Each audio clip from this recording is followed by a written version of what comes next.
Hi everyone, কেমন আছো সবাই? তোমাদের নতুন একটি ব্লগে সবাইকে স্বাগত। তো আজকে আমি গেছিলাম একটু আমার কলেজে, কারণ আমার কলেজ কমপ্লিট হওয়ার পর সার্টিফিকেটটা এখনও দেওয়া হয়েছিল না। কিন্তু কাজটা আমার কমপ্লিট হয়নি, কারণ সার্টিফিকেট দেওয়ার জন্য যে অরিজিনাল ডকুমেন্টসগুলো প্রয়োজন হয় সেগুলো আমার কলকাতায় থেকে গেছে। তাই আমি আবার বাড়িতে ফিরে এসেছিলাম। পরের বার এলে আমি এখান থেকে কলেজ থেকে নিয়ে যাব আমার সার্টিফিকেট।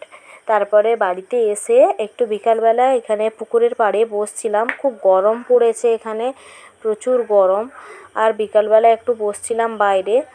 তারপরে একটু গোছাগুছি করছিলাম, কারণ পরের দিনই আমি আবার কলকাতায় ফিরে যাব, আমি আমার ফ্যামিলি সবাই। তো এখানে আমি একটু অ্যালোভেরা পাতা কেটে নিয়েছিলাম, আর এখানে একটু তুলসী পাতা বেলপাতা পুজোর জন্য কেটে নিয়েছিলাম।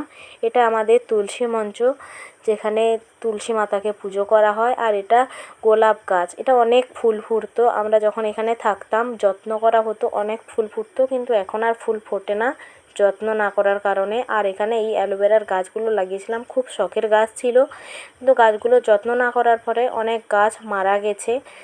তো এখানে একটু পরিষ্কার করে দিয়ে পাতাগুলো কেটে নিয়ে, আর দেখো এখানে একটা কাদের ঘরে বেড়াল এসেছিলো। বেড়াল আমার খুব পছন্দের, তো একটু ওকে আদর করছিলাম। তোমাদের সাথে আরও অনেক কিছু শেয়ার করা হলো না। পরের বার যখন আবার বাড়িতে আসবো তোমাদের সাথে আরও অনেক কিছু শেয়ার করব। আজকের ব্লগটা কেমন লাগলো জানাও।